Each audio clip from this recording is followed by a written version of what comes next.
महाराज श्री से जुड़ने के लिए चैनल को अभी सब्सक्राइब करें। जय श्री कृष्ण। परमपिता परमात्मा की कृपा से आप सभी लोग अच्छे होंगे।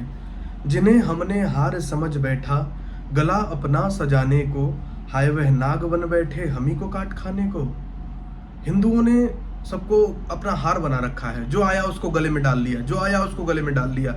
पर वो जानता ही नहीं है कि जिनको हम गले में डाल रहे हैं ये सांप हैं। जब डसेंगे तो विष इतना बुरा फैलेगा कि इससे बच पाना मुश्किल है।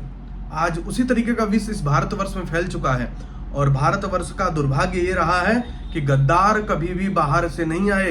इसी देश में गद्दार पनपते रहे और भारत के लोग ही उसको पाल पोस के बड़ा करते रहे। आज नेहा सिंह राठौर नाम की एक लड़की है, आप लोग भली भांति उससे परिचित होंगे।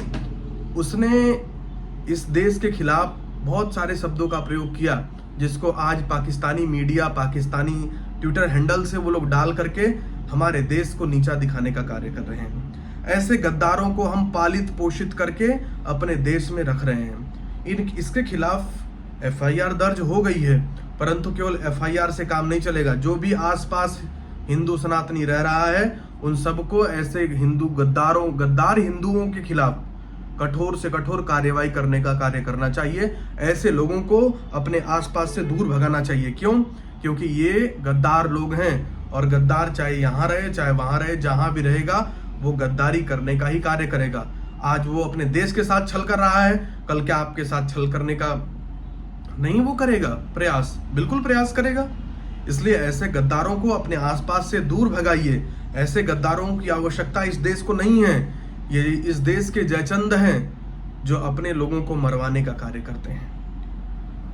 आज ये नेहा सिंह राठौर नाम की जो गवैया लड़की है, इसने इस देश की कहूं कि जो छवि है उसको खराब करने का कार्य किया है। इस देश के खिलाफ बोल करके दिखाना क्या चाहती है? कुछ लोगों ने तो ये भी बताया है कि इसके खाते में कुछ विदेशी फंडिंग भी हुई है। अब वो फंडिंग का सत्यापन तो भारत सरकार ही कर सकती है, परंतु आप सोचिए कि ऐसे जाहिल लोग जो हमेशा देश विरोध में बातें करें, जो हमेशा हत्याओं को हवाला दें अपने अपने नामों का। कुछ नेता लोग भाषण दे रहे हैं, कह रहे हैं कि आतंकवाद का कोई धर्म नहीं होता। कुछ नेताओं के वक्तव्य आए कि आतंकवाद का कोई धर्म नहीं होता, लेकिन ये सत्य नहीं है। आतंकवाद का धर्म होता है। यदि आतंकवाद का धर्म नहीं होता तो ये क्यों कहा गया कि हिंदू हिंदू अलग हो जाइए, मुसलमान मुसलमान अलग हो जाइए? मुसलमानों को अलग करके हिंदुओं को गोलियों से भून दिया गया। यदि आतंकवाद का कोई धर्म नहीं होता तो पैंटे उतार करके चेक क्यों किया गया कि कौन हिंदू है कौन मुसलमान? यदि आतंकवाद का कोई धर्म नहीं होता तो कलमा पढ़ने को मजबूर क्यों किया गया? छोटा सा बच्चा रो रो के बता रहा था कि या तो कलमा पढ़ना प्रारंभ करो या अपने पिता की कुर्बानी। जो हिंदू थे उनको कलमा आता नहीं था, उनको गोलियां खानी पड़ी। ये ध्यान रखना, यदि आप आज नहीं जागे तो कल आपको भी कलमा पढ़ना पड़ेगा, अन्यथा गोलियों से उड़ा दिए जाओगे। इसलिए इस बात का विशेष ध्यान रखो कि ऐसी नौबत ना आए कि कलमा पढ़ना पड़े। ऐसी नौबत आनी चाहिए कि हमारे देश में जो रहे, जब तक ठीक से रहे, जब तक झुक के रहे, जब तक अच्छे से रहे, तब तक उसका मान सम्मान है।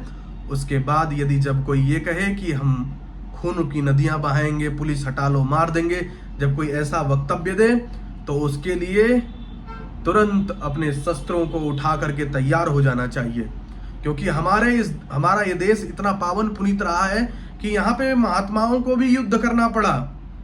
उन लोगों को भी अपने धर्म की रक्षा के लिए हमारे आदि गुरु शंकराचार्य जो वेदांती थे, जो सबको एक समरूपता में देखते थे, उनको भी इस देश के इस धर्म की रक्षा के लिए आगे आना पड़ा, अपने शिष्यों को प्रचार के लिए लाना पड़ा। ये ध्यान रखना, इस देश पे जब जब आपत्ति आएगी तब आप लोगों को खड़ा मिलना पड़ेगा जो हमारे सनातनी हिंदू भाई हैं। अन्यथा इसी देश के सनातनी हिंदू धर्म के नेता कहेंगे कि आतंकवाद का कोई धर्म नहीं होता। और ध्यान रखना, पूछ पूछ के कि हिंदू हो मुसलमान हो, पूछ पूछ के गोलियों से उड़ा दिए जाओगे, कोई लाशें जलाने वाला नहीं मिलेगा। आज रोडों पे नमाजें पढ़ी जा रही हैं, कल तुम्हारे घर के अंदर नमाजें पढ़ी जाएंगी। इसमें बहुत ज्यादा समय लगने वाला नहीं है यदि जागे नहीं तो। इसलिए आज आवश्यकता है कि जागृत हो उठो। किसी को परेशान नहीं करेंगे, पर यदि कोई परेशान करेगा तो उसकी नसें खींच लेंगे अंदर से। इस जुनून को अपने अंदर लाओ, इस चिंगारी को अपने अंदर लाओ, इस वैभव, इस पराक्रम को अपने अंदर लाओ। जब ये वैभव और पराक्रम आपके शरीर के अंदर भीतर आएगा तो ध्यान रखना, कितना भी बड़ा दुश्मन हो आपको देख करके चड्डी में पेशाब कर देगा। पर आज हमारी स्थितियां है कि हम सोचते हैं अरे रोटी मिल रही है, खा रहे हैं, सो जा रहे हैं। ये आपके लिए ठीक है। आने वाली पीढ़ियां आपको गाली देने का कार्य करेंगी कि अरे हमारे पूर्वज तो नपुंसक थे, उन्हें जैसे मारा, जैसे पीटा वैसे वो पिटते रहे। ऐसा नहीं, धर्म से रहो, पर यदि कोई अधर्म करे तो उसको दंड देने के लिए भी तैयार रहो। बाकी का काम सरकार अपने हिसाब से करेगी। पर आपके आसपास यदि कोई ऐसा नेहा सिंह राठौर जैसा सेकुलर व्यक्ति रहता है जो इस देश के साथ गद्दारी करने का कार्य करता है, तो ऐसे लोगों को अपने से दूर भगाने का कार्य करिए आप। मेरा वीडियो बनाने का बस केवल एक ही उद्देश्य था, जागरूक होकर के अपने पराक्रम को पहचान करके शान से इस देश में रहिए। जो शांति से रहेगा उसको शांति से रखेंगे, अन्यथा इस देश से निकाल फेंकेंगे। ये कोई कूड़ेदान नहीं है कि जो आएगा वो बढ़ता चला जाएगा, जो आएगा वो बढ़ता चला जाएगा। यदि आज हम नहीं जागे, यदि आज अगर खामोश रहे तो कल सन्नाटा छाएगा। ये ध्यान रखना, यदि आज चुप रह गए तो कल सन्नाटा छाएगा। इतना ही कहकर मैं अपनी वाणी को विराम देता हूं। बाकी आप लोग समझदार हैं। जय श्री कृष्ण।